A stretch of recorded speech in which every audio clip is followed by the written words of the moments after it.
News 46 is brought to you by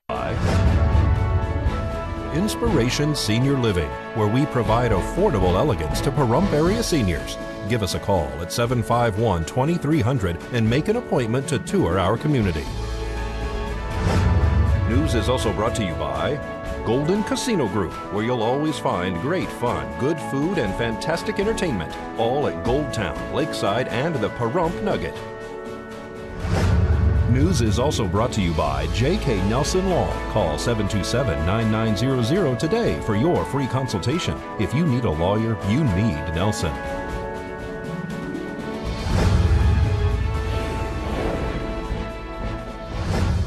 Tonight on News 46, an advisory board discusses nuclear waste transportation. The Tournament of Champions will be held at PVHS. And Desert View Hospital is hosting a back-to-school health fair. News 46 starts now. You're watching KPVM News 46 with Deanna O'Donnell.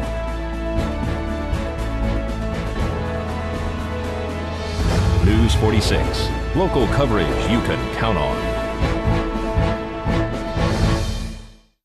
Good evening. It's Friday, July 17th, 2015. I'm Deanna O'Donnell. And I'm Courtney Solomon for News 46.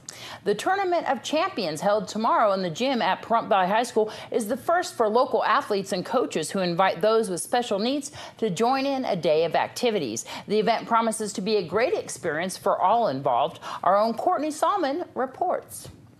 This Saturday is the first annual Tournament of Champions. This event brings together PVHS athletes and disabled youth and adults in the community.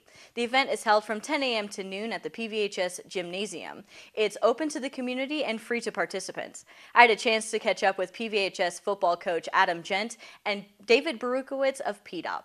Yeah, we'll actually have all the coaches, all the players. We'll have the cheerleaders. We're actually going to have, I believe it's Miss Pahrump. Will be there. It's going to be a special event. My background, I mean, I've worked with special needs kids for years throughout my youth. Just excited to have them come out and be able to, get them excited about football, something that they can be involved in and feel like a champion.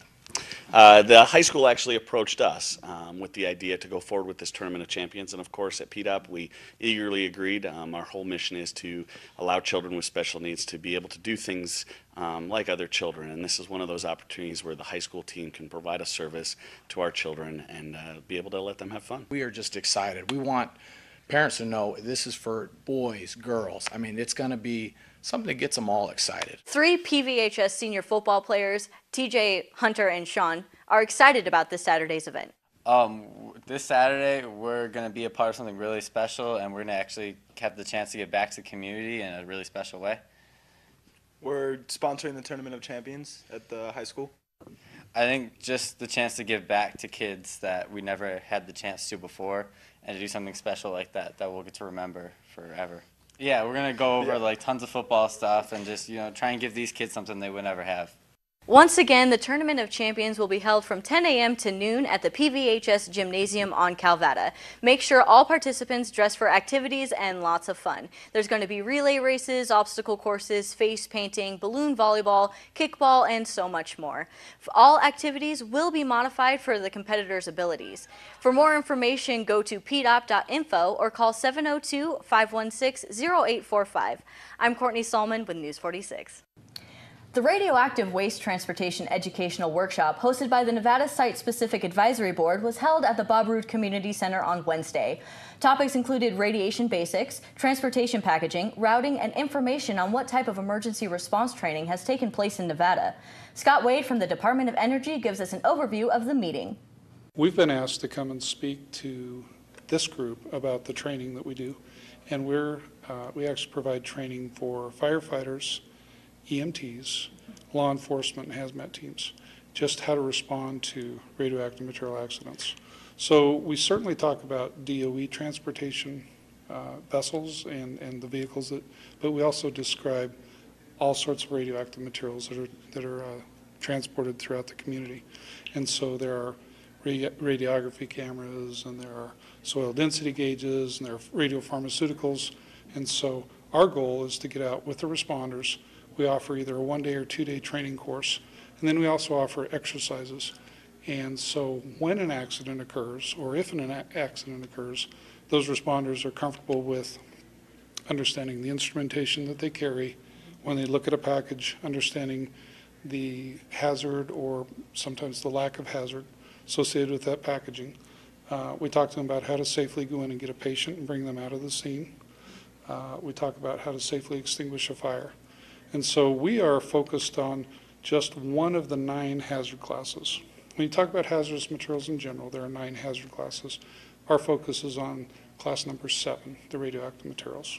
You recently worked with Pahrump Valley Fire and Rescue, Nye County Emergency Services, Nye County Sheriff's Office, and made a video here locally, right? We did. In March, we came out to Mesquite Road, and it was an ideal situation. The Mesquite Road didn't have a lot of traffic, and so we were able to video without interruption.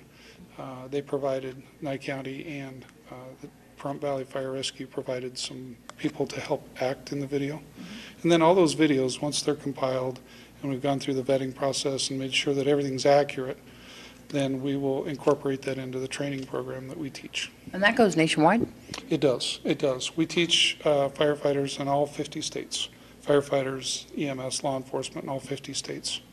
Who do you have joining you here today at the Bob Roode Community Center?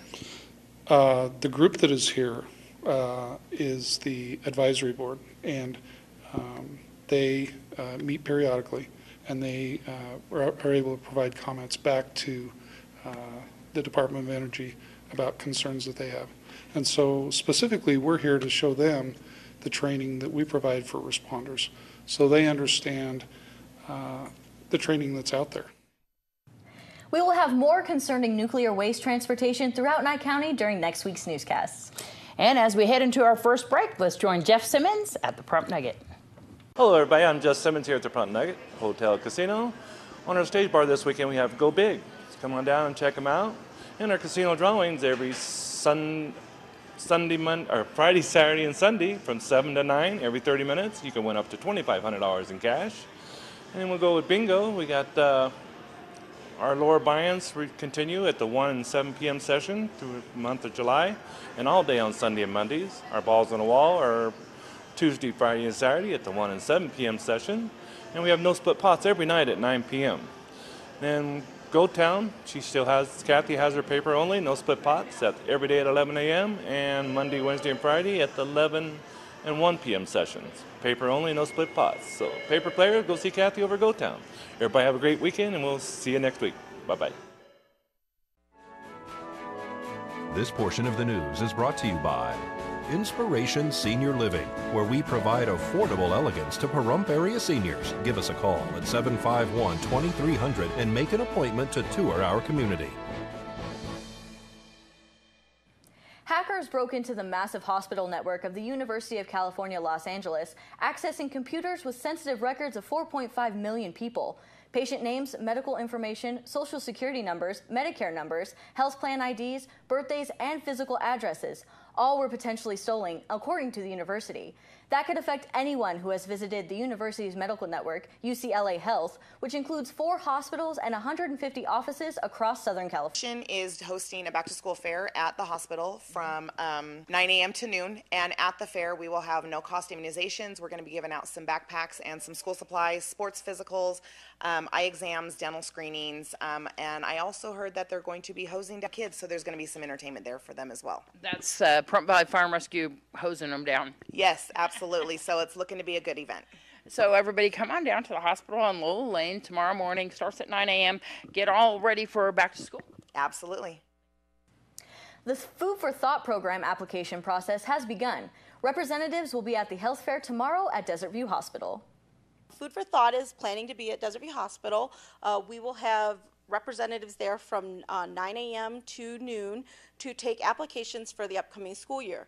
Even if your student has been on the Food for Thought program in the past, they have to re-register every year.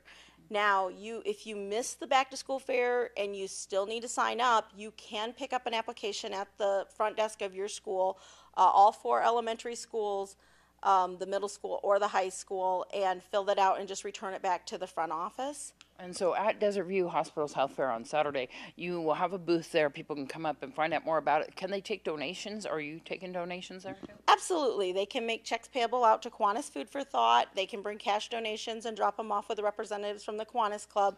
Be sure it's the Kiwanis booth or the Food for Thought booth, and talk to one of their agents and see what they can help you with.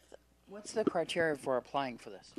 This is usually students that are on free and reduced lunches. We don't want anybody going home hungry over the weekends, so what we do is we send the backpack home full of food for for Saturday and Sunday. If it's a long weekend, we add extra food. If it's spring break or winter break, we add the food to get you through.